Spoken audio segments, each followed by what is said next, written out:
Welcome to Chart's free webinar series. Today we are happy to welcome Mary Kay Hyde of Hot Schedules and Tom Frank of Round World Management speaking on culture love. The presentation will last about 40 minutes, followed by Q&A. All participants will be on mute the entire time, but you can email in questions or message in questions on this question section on the right side, and we will read the questions at the end. Welcome, Mary Kay and Tom. Good afternoon or good morning, depending on where you're at. Thank you so much, Tara. So just quick, Tara already mentioned who we are, our names, Tom Frank and Mary Kay Hyde. Tom is a self-proclaimed culture geek, and I'm his trusty sidekick. So we're really here just to talk to you about culture love and what it means. So Tom, tell us what culture love means to you. Well, first of all, I want everybody to be able to picture me because this is pretty important. So I saw how many people were signed on, so I ran and put on my very best suit, and we got a purple tie, and I look phenomenal. Absolutely. No doubt. And you know, the other thing, Mary Kay, I just want to make sure that everybody knows that I'm just thrilled to be here with you because, you know, you are the embodiment of a culture warrior. And I know from working with you at Hot Schedules that your amazing love for your company and for the culture at your company is exactly what we're going to talk about today, about culture love. Thanks, Tom. I am fortunate enough to love my job, so it makes it easy. You know, that's the whole idea. I remember when you called me at first and you said, do you want to do a webinar? Of course I said yes. And then you said, what's the topic? And I said, love. And I think I remember you saying, huh? And I said, I want to talk about love. I want to talk about culture love because it's something that's just been on my mind. It's something I've been thinking a lot about, and I've been talking to people about it. And I think that it's time to just come out and say it. That it's time to talk. You know, it started back when I was like 16 years old, and I was working my first job as a busboy in Phoenix, Arizona. And I remember I kind of knew that you weren't supposed to tell people that you loved your job, and it wasn't really cool to love your job. But I loved the restaurant I worked in, and I loved the managers, I loved the restaurant, I loved the people I was working with, and I was excited to go to work every day. But I kind of knew that that wasn't cool. And so when I became a server and a bartender and a manager, I started thinking about it, and I started realizing I worked for a lot of companies. Some of them I loved, and some of them not so much. And I realized that the companies that I worked for, the restaurants I worked for, that I really loved going to work every day, that I loved working for them, I remember how much more engaged I was. I remember how much more excited I was to show up and how much I cared about the company and I cared about the brand, and I wanted to walk in the door and make sure every customer wanted to come back. And so I started thinking about this idea of culture love and how important that culture love is, and I think that it's just, you know, that it's time for me to come out. And this is where I started thinking about babysitting. And you and I have talked about this, that this is kind of like babysitting.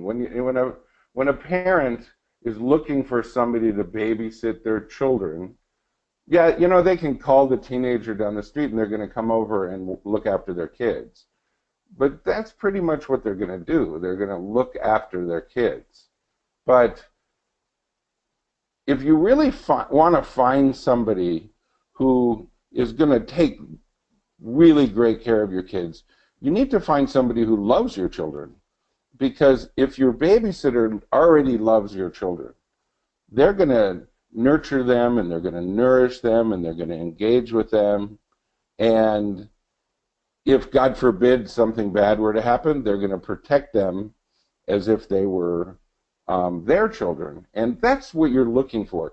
You're looking for somebody who's going to love your children. And this is the same as in the restaurant, that you really need to find a babysitter because you're putting your baby, your brand, in the hands of other people. And you want someone who's going to show up and get on and not get on their phone or invite their boyfriend or girlfriend or have a party. You want someone who truly loves your baby, your brand, and who wants to care for it and nurture it and protect it at all cost. So I've been talking about this, Mary Kay, and I've been thinking a lot about it, but what really surprised me, what really I was unexpected, was how many people told me, no, no, no, Tom, you can't use the word love. Don't use the word love, right? Because love is too strong a word. It's too emotional. Some people told me that that you can't use the word love because you can't make anybody love anything. And I think that it was kind of an HR issue. Like the HR department can't put a new rule in the policy and procedures manual that love your job or you're fired. And I thought about this and how many people were telling me that I shouldn't be referring to culture and love in the same context. And it really dismayed me. And so I reached out to a friend of mine who is a professor at Duke University. His name is Dan Ariely. He's a professor of behavioral economics. And if you do not know Dan Ariely, if you're in the training and development world, and if you are into motivation, and you do not know Dan Ariely, you need to find his work. He's got 3 great books. One of them is Predictably Irrational. The other one is The Upside of Irrationality. He's got a book that I loved so much called The Honest Truth About Dishonesty. But, okay, so you got to go get his books, and you got to read them because there's all kinds of magic in the books. But if you don't have time, just go on to YouTube and find his TED Talks, because they're extraordinary TED Talks. So anyways, I was lucky enough to have worked with Dan, and so I posed the question to Dan about why are so many people pushing back on the simple idea that you should create a culture that people love, about the idea of culture love. And Dan sent me a recording of his response. And I want to play it for you because listen, first of all, I love the simplicity of it. And I also love the complexity of it. And we'll talk about it after we play it. All right, I'm going to give it a shot here, see if it plays for us. Let's jump into a video. Tom, why don't you try to play it on your... How about this? Hi, Tom. So I think the question is, what do people hear when you use the word love? And I think that what people usually think about is passion and romantic love. And those, are, of course, are very, very nice things, but I don't think that's exactly what you mean. And I think that what you mean are basically 2 connected things. One is that it's about intrinsic motivation rather than extrinsic motivation. That people are doing something because they feel it gives them inherent pleasure. And I think that's one important thing. And the second part, which is connected, is what's called complete and incomplete contracts. So complete contract is something where we agree on and you do exactly what I tell you, and there's a payment and there's a reward and so on, and everything is very clear. But it takes out human judgment out of the equation because you know exactly what you're going to get paid for. And it also takes out goodwill. So if you think about the restaurant business and you have a waiter, and let's say the waiter gets paid only by tips, that's a very simple contract. But what happens if one of the people in the kitchen is sick? Or what happens if somebody needs to move something? Or what happens if dishes need to be moved around? Or the computer is not working? You know, what are they going to do? What are they going to do if there's an evening that the tips are a little lower on? How are they going to work on this? So in a complete contract, we define things exactly, and people get paid exactly for what they do. Incomplete contract is more like marriage, where you basically don't specify all the terms. We just say, hey, we're going to be here for each other. There are going to be ups and downs. Some periods I'll do more and you'll do less. Some periods will flip. We might have to make some changes. We don't know how things would work out, but we'll make it work out over the long term, and we're going to have a meta agreement that we're going to take care about each other, but we're not going to worry too much about the details because we're thinking long terms and things change and we're not going to specify them. And I think that's what you mean by love. You mean deep caring that is not concerned with the exact details of the contract, but about the mission of the organization. And then on top of that, you think about something that gives people intrinsic value rather than doing it just for pay. So I hope this helps. Take care and all the best. So, Mary Kay, I know that you've watched some of his TED Talks. I have. And you had a quote that you brought up, and can you help us understand why this quote stood out for you? Absolutely. It talks about meaningfulness of our work and the acknowledgement of that work by others. And as I mentioned earlier, I'm really fortunate to work for a company that provides that to me. And part of, I think, the way they do that is they talk not so much about the hows and the whats, not how we do it or what we do, but why we do it. And there's a consistent reminder that the motivation behind what we do is that we're trying to provide freedom and flexibility to people who work in restaurants on a day-to-day basis. We're trying to give them time to do the things that matter. And that's not a how or a what we do. That's just like wow, that makes me inspired and motivated to do more for them every day. And I hear people a lot of times, especially when it comes to restaurants, they talk about, oh, well, we have organic foods or we have locally sourced foods, and those are hows and whats. But why does your restaurant exist? You get inspired and passionate about culture when you feel like you understand the deepest reasons why that company exists. It's funny because everybody now is talking about meaningfulness, and everyone's talking about culture. Every conference, I would imagine the people that are in this, that are attendees right now, they've all been to conferences, they've all been to conventions, and they know that everybody is talking about culture.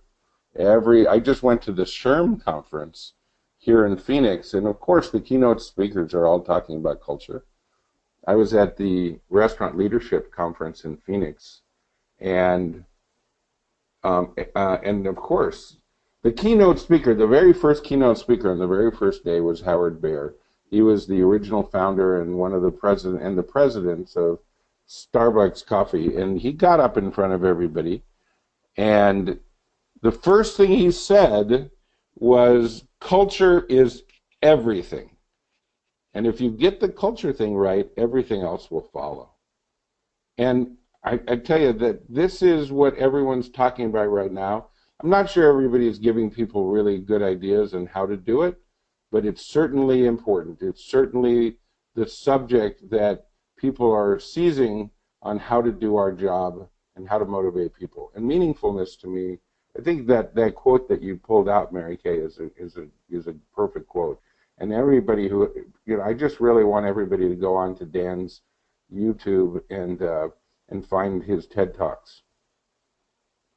Yeah, they're great. And I know that, you had quite the journey to get you to the place where you truly believe in culture and culture love. Tell us a little bit about that. Well, I think what is different than what people might be expecting is that this is a very personal thing for me. The chance to get on and talk to so many people about culture love, it's always been very personal. Since I was 16 years old, I've been on this journey. And even when I was a busboy, I always knew there was a better way to do this. I always knew that it wasn't supposed to be us against them. It wasn't supposed to be the front of the house against the back of the house.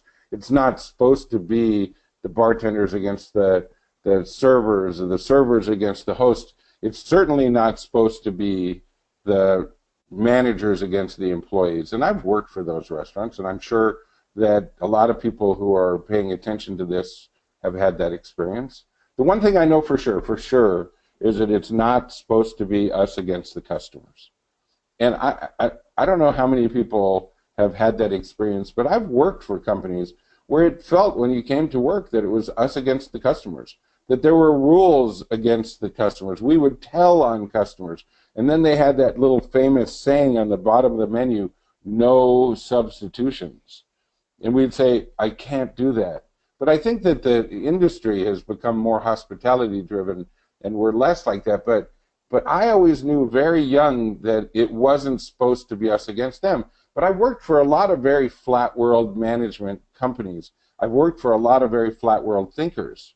And that's why I call my company Round World Management, because I think that it's time to start being more round world thinkers. But for me, being a round world thinker is about creating a better world.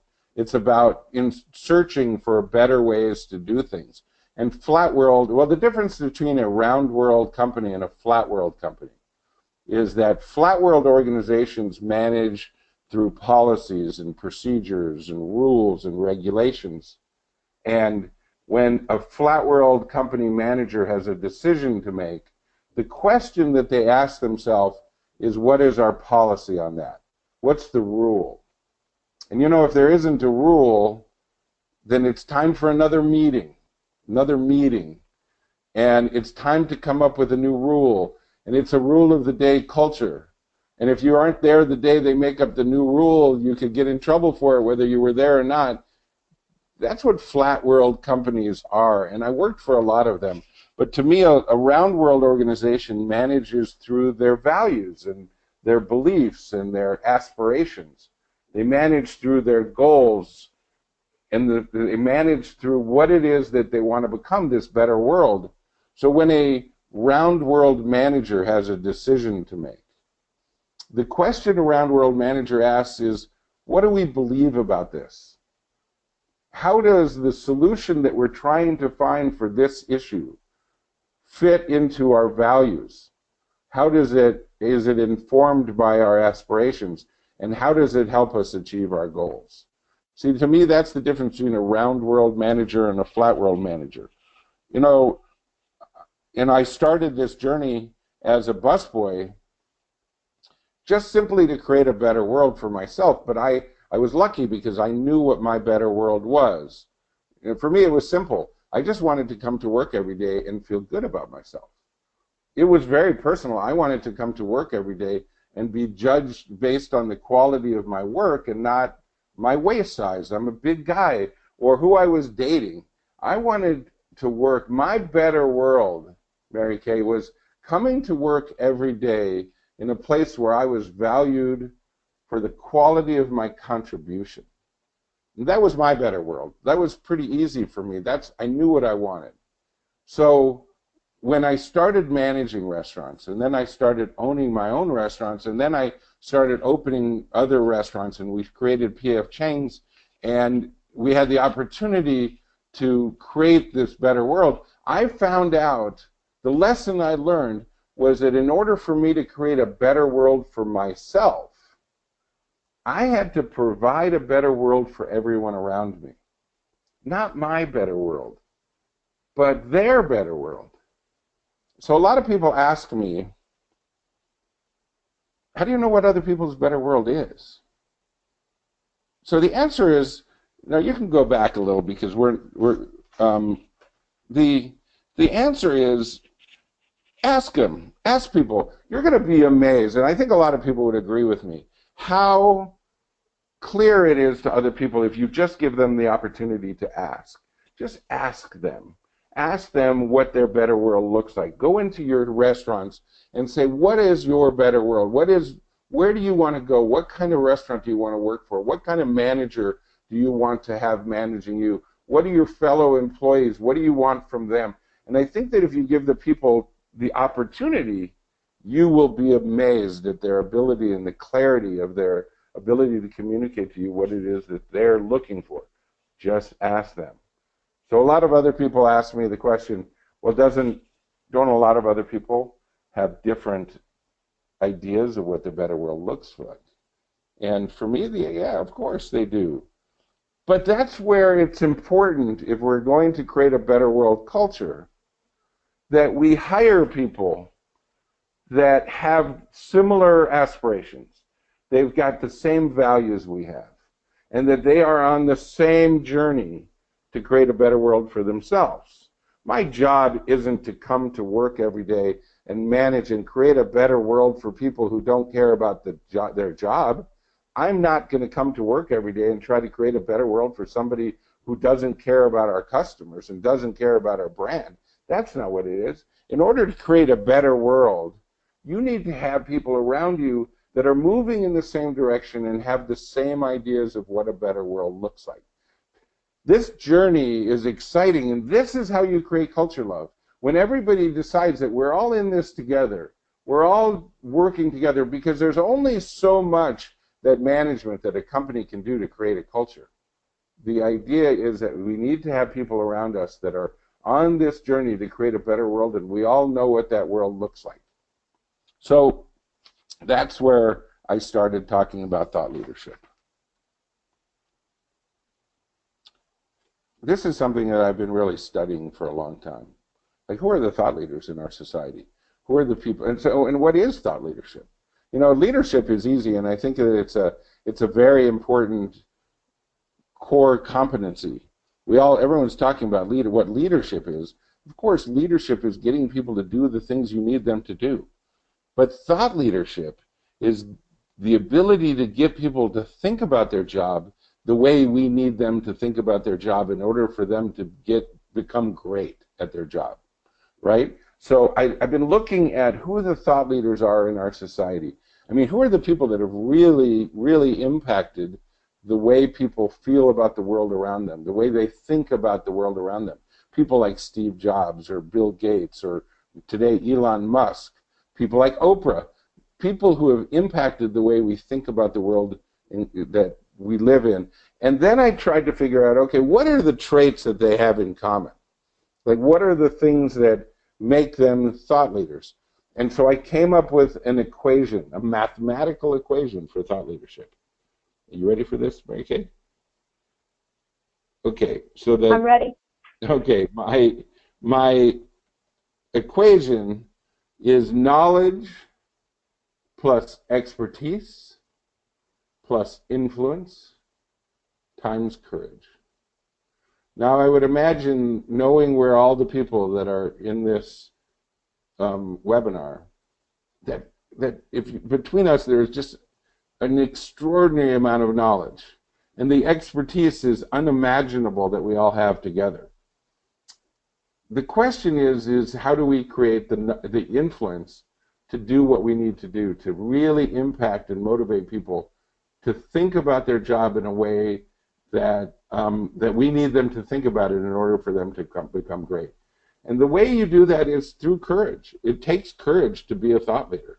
Courage to defy the gravitational pull of ordinary thinking. Courage to defy the gravitational pull of people who don't really think is a thing, or people who don't really think culture is important.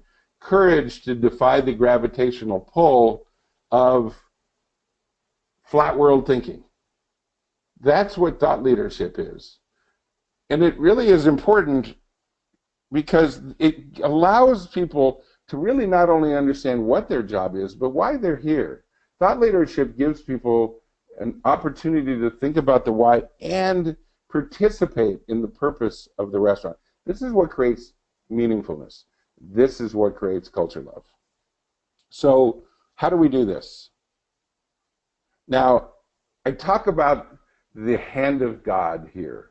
The idea that there is every restaurant has a DNA structure that is designed the way DNA is designed, with intelligent design.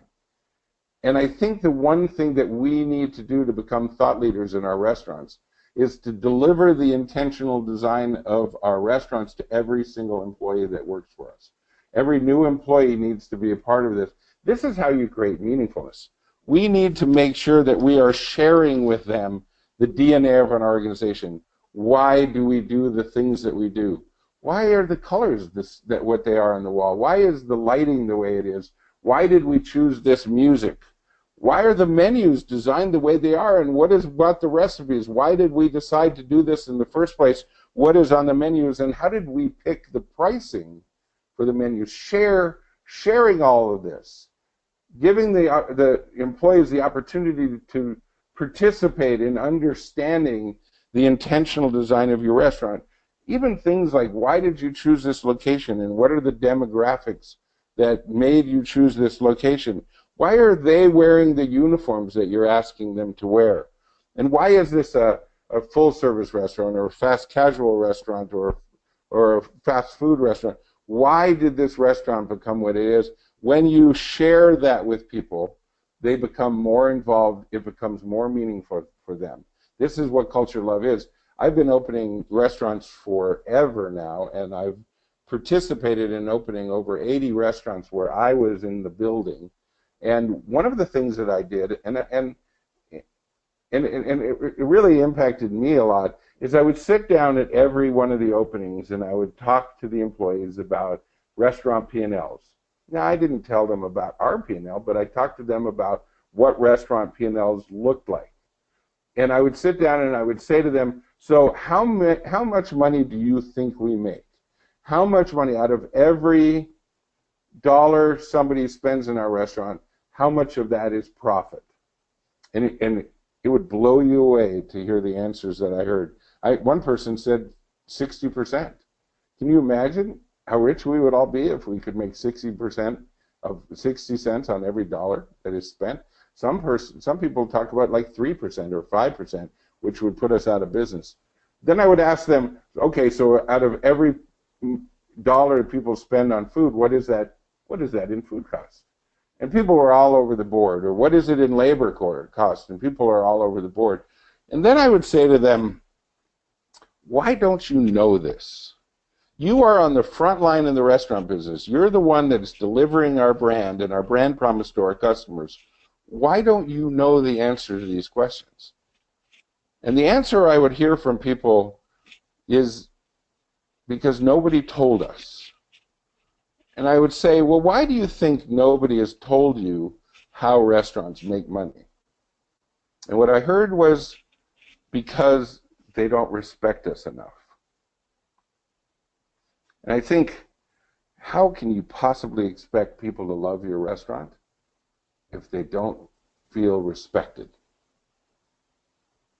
Respect is a great value to have. It's important to have. But values, and if you could move on, are what everybody's talking about now. Thank you, Mary Kay. Values are what everybody's talking about now. Now, I go into restaurants as a consultant, and I do my culture workshops, and I look for values. I search for values. Where are they? What are they? And over the years, the one thing that I've learned, the one thing that holds true all the time is that culture is as culture does. Culture is not the poster on the wall. Culture isn't what we put in the training manual. Culture isn't the sayings that we put on our computers. Culture is what exists. If you have a poster on the wall that says we are a drug-free culture, but you've got bartenders selling crystal meth to hostesses out back, you are not a drug-free culture. And you are probably the only person who doesn't know it, because your employees know what your culture is.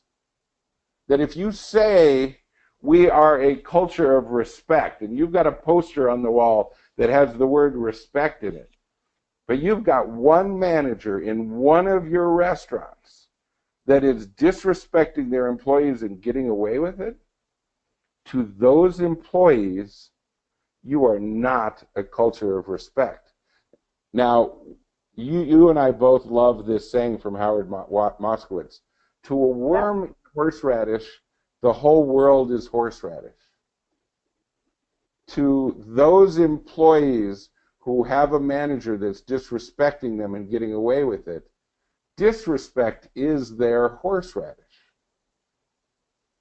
And everything else you say that you are and that you say you believe loses credibility.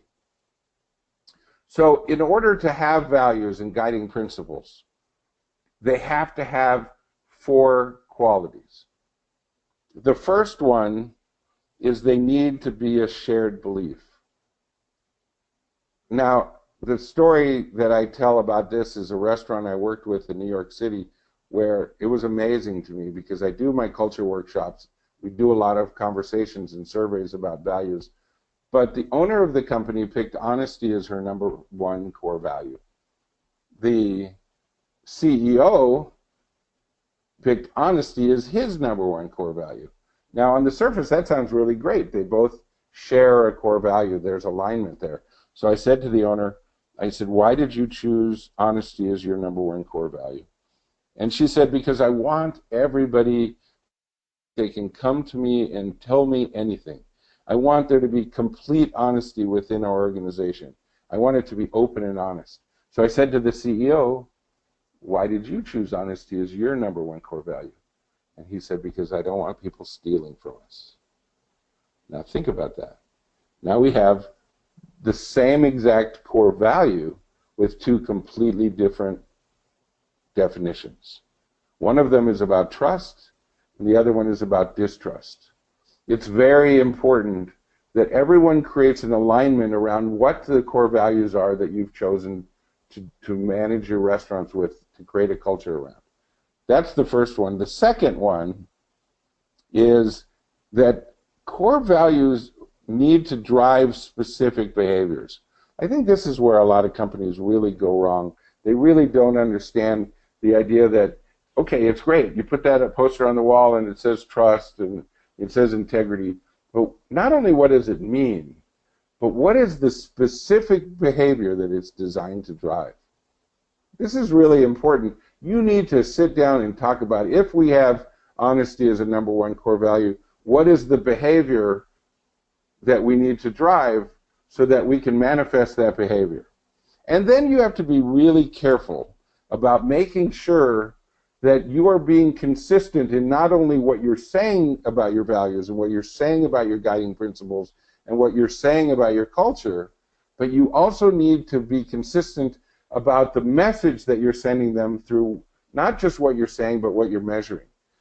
The perfect example is if you say that our core value is service and that or our guiding principle is delivering the best service or 100% guest satisfaction or whatever, but then you're measuring table turn time, right? Those are contradictory. Which one do you want? Do you want great service or do you want the employees to start turning the tables faster? Because you have to be very careful because you're contradicting yourself in terms of what it is that you're asking them for. And here's something that I've learned.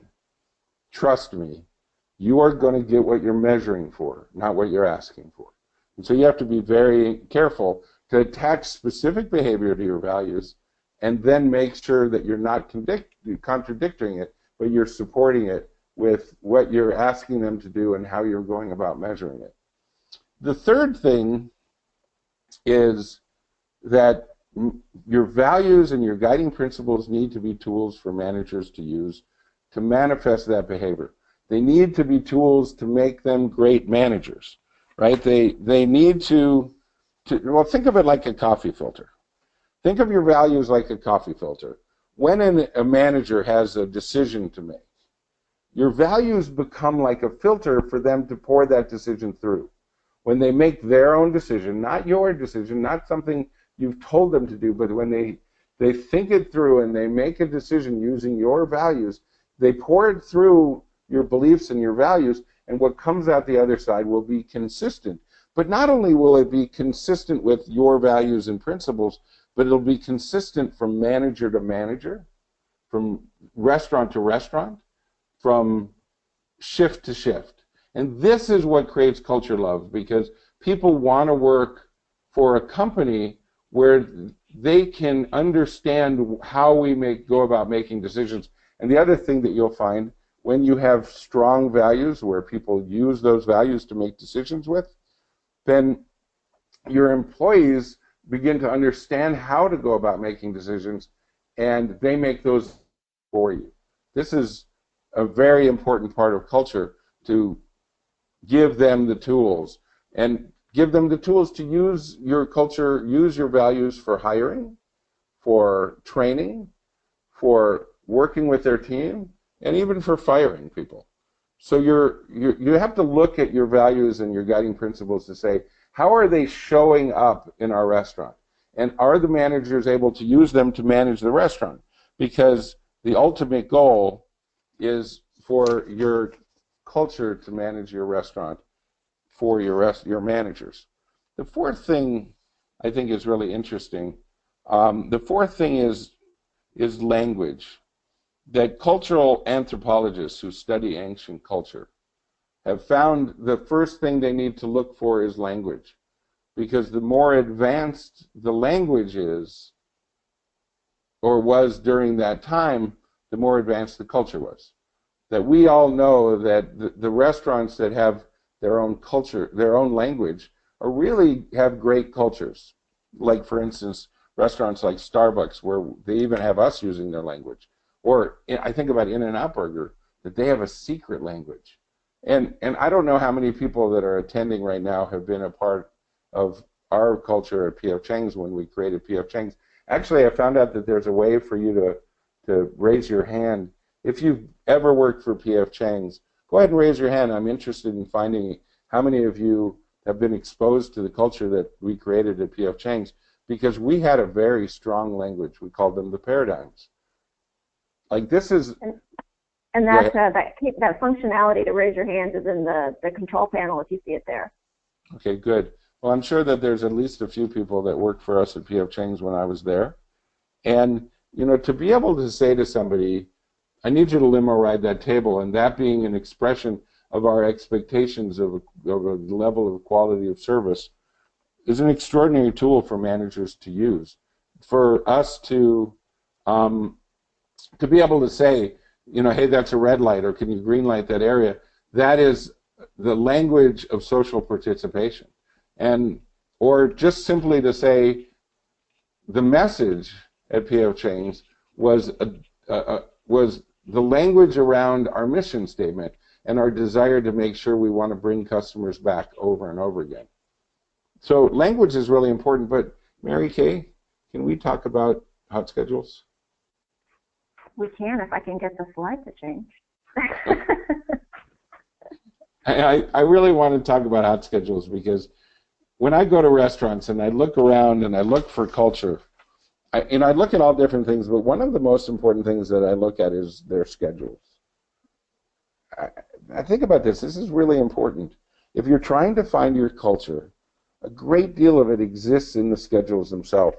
Go on to hot schedules and look at your schedules and stare at them long enough till you can see the culture.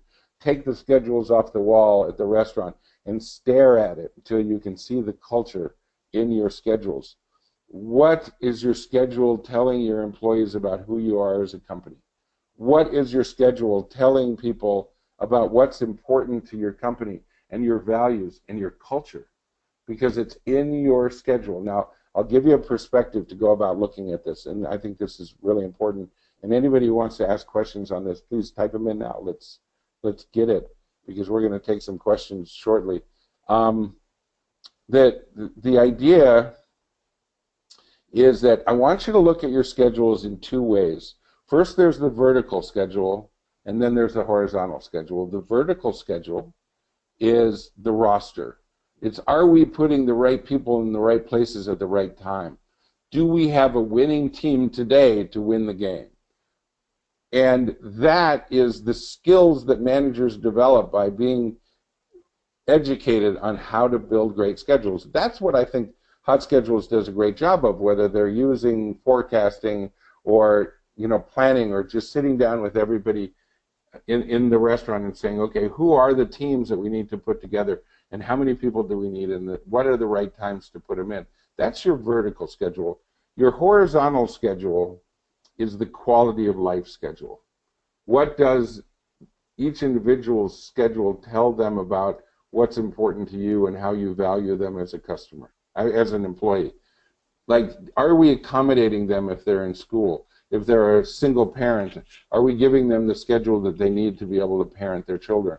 If they're in school, whether they're, or whether they maybe need more money, does the horizontal schedule reflect to your employees that you are creating intentional schedules that are designed to make this place a great place to work and create culture love? And I think that Hot Schedules does that extraordinarily well. And the other part is all of the other things that you have, that you offer. You know, we need to build a bridge between technology and culture. We need to make sure that the technology that we're offering has context to the culture, that the technology isn't something we're just imposing on them. The technology we're offering, whether it's the training, things like Skooks, or whether it's the inventory controls or whatever, it's not just for the restaurant to be able to be profitable. It's not what we're doing to them. We're offering them really remarkable tools for them to become better managers, and to be able to think that someday that if they do leave, they can put your restaurant on their resume, and that will mean something to them. That another employer will look and say, wow, if you worked for this company, you must be well educated and well developed as a manager. That is the driving force to get great talent, is to be recognized as a company that uses this technology to make your managers better managers, and that will pay off for them. That's where meaningfulness comes in. All of this is about culture love. That we create, that Hot Schedules, through their technology, gives basically managers MBAs in restaurant management. That is really meaningful. And I hope that I've been able to kind of make people understand what culture love is and the importance of creating meaningfulness at work, and some ideas on how it works. Well, you certainly educated me.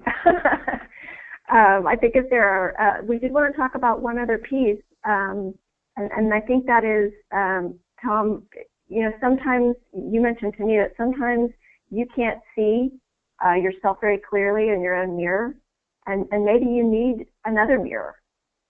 Well, you know, there's a lot of great people out there doing this, and without being shamelessly promoting what I do, but there's a lot. You know, even if you can't bring a consultant in to help you understand what your culture is, at least create a culture committee within your company where everybody can give you an idea. Like I said, culture is as culture does. It's not the posters on the wall. It's not what you write in the manual. You need to be aware of what your culture is, what is the existing culture. And bringing somebody else in to do that always is a better solution, but it's not always feasible for everybody. But certainly, if everyone's talking about culture, culture needs to become a priority in your operation. And I know that I've got a ton of culture warriors on this webinar, because, you know, whether it's the people who use Hot Schedule or whether it's the amazing trainers at Chart, there's so many amazing culture warriors, and I'll be happy to help in any way I can. Awesome. Before we go, we definitely want to have some time for questions. So if you'd like to put those in the chat box, or Tara, if anyone has emailed you during the course of the webinar. Yep, I have a couple of questions here. The first two are very similar, so I'm going to combine them into one. One is what do you do if leaders who think if you have leaders think that this is too fluffy and don't get it? And the second one was, how would you recommend selling this concept to owners who are a little reluctant to change? Can you provide measurable stats that it does indeed cost more to have a weak culture than to invest in building and maintaining a great and healthy culture? I know this is in my heart, but how do you communicate it to the heart of the CFO?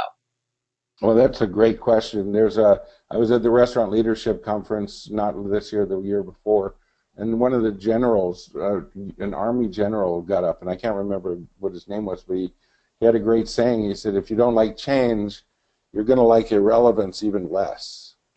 And I feel that way about this culture issue that everyone's talking about. You know, if you don't think culture is important, you're going to like irrelevance even less, because the other term that I'm hearing a lot at the conferences and conventions, I'm sure a lot of you have heard it, is there's a war for talent right now.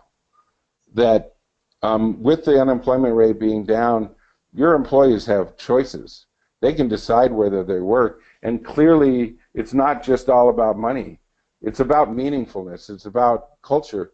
They want to work for companies with great culture. If any CFO doesn't understand that, they're not worth their weight. You know, I could sit here and outline all of the things like the cost of turnover and the cost of training and the value of loyal employees. Those are all pretty clear, and I think you can go in and find out what the dollar value is. The dollar value of having your customer walk in and being able to recognize employees that have been with you for a long time and that they know what they order and they know who they are, they know what they like. There's an incredible value to that. I don't know how we necessarily measure that, but any CFO who doesn't understand that really doesn't understand how we make money in the restaurant business. But I feel your pain, and I understand that a lot of people do that. But get on the phone with me and we'll talk about it, because I believe in this, and I know you guys.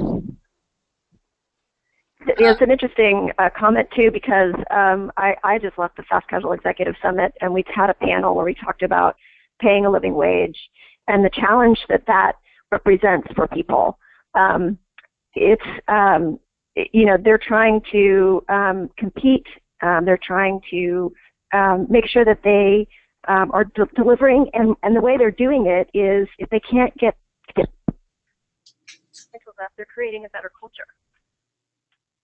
Absolutely, and in so many different ways, as far as, you know, recruiting people, as far as getting people to want to work for you.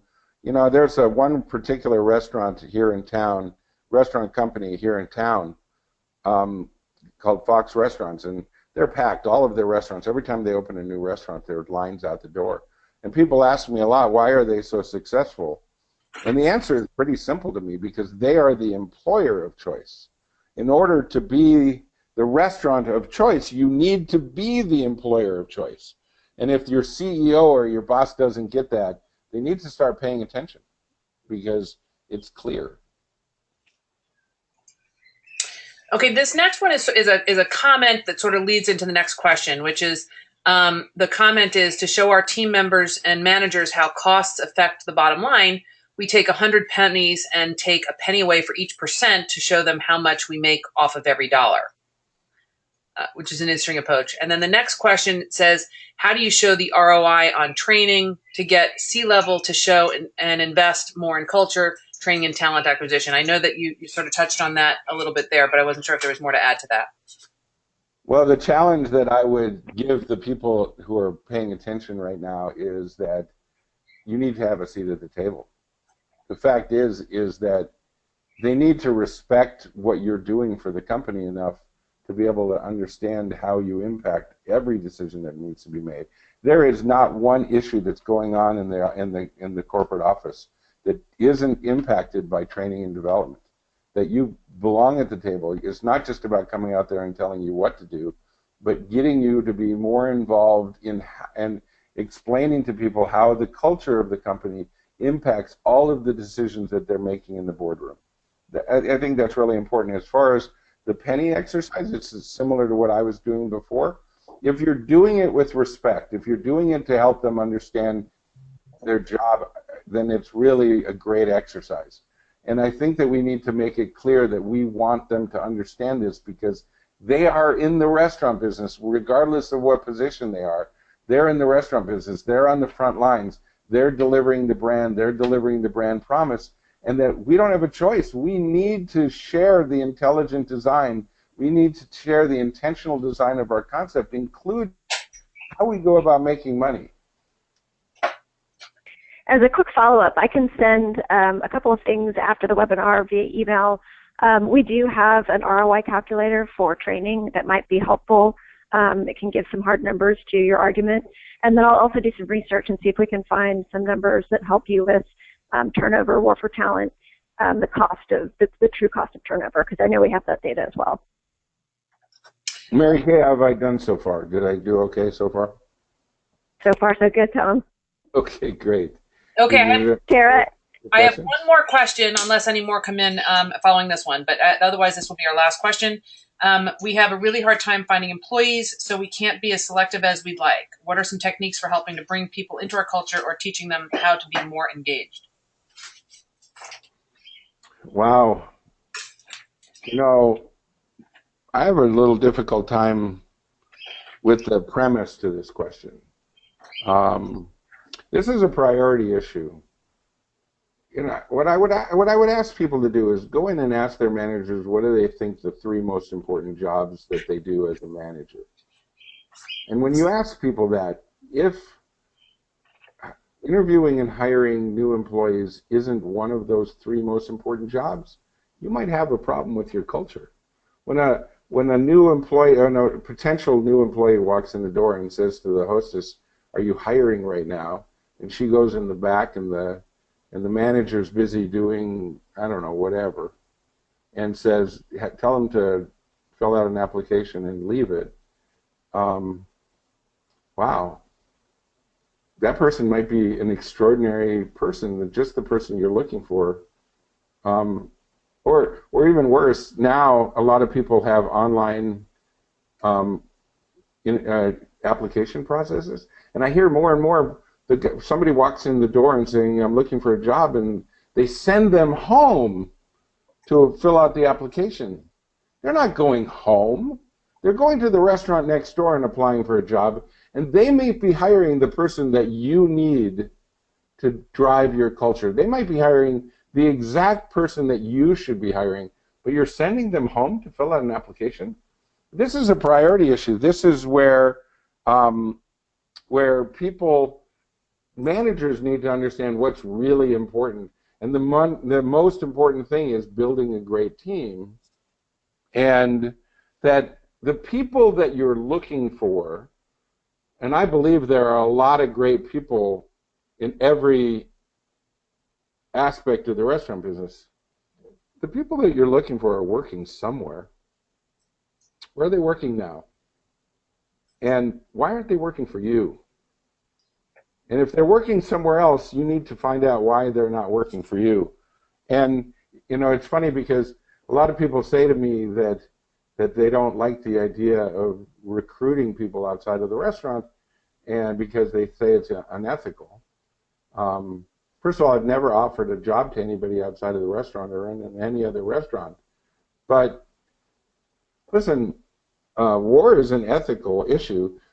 Maybe abortion or euthanasia, these are ethical issues. You trying to find the best team for your restaurant isn't an ethical issue, it's business.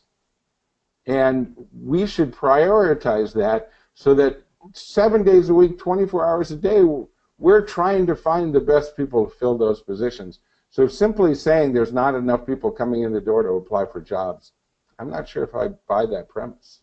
This is, if you have culture love in your restaurant, if you have people who love your restaurant, they will bring other people into your restaurant. You don't need to put a bounty out for people. If they love working for your restaurant, if you are the employer of choice, this is not going to be a problem for you. Well, and that certainly has value in and of itself if you want a good statement about return on investment. Absolutely. Is that all the questions we have? Really? We got a ton of people. There were a few more comments, but actually the comments were echoing the same things you were saying, so I won't read those again. Oh, they weren't. Thanks for the support. We are 5 minutes from the end anyway, so this is good. They weren't saying that they didn't believe I was wearing a purple tie? Tom, I'm really appreciative of all these people, because these are sharp people, man. These are people, these are the culture warriors, and I'm thrilled to have the chance to talk to all of them. Thank you very much for being here. As a reminder to everyone, this webinar was recorded and will be posted on the past webinars on the CHART website with all of the other CHART webinars in our webinar library. And it will be posted by tomorrow. So if anyone in your office was unable to see it, you can tell them that they can log in tomorrow. Tara, you did great. Thank you Thanks very so much, Tara. Thank you, Tom. Thank you, everyone. Bye-bye.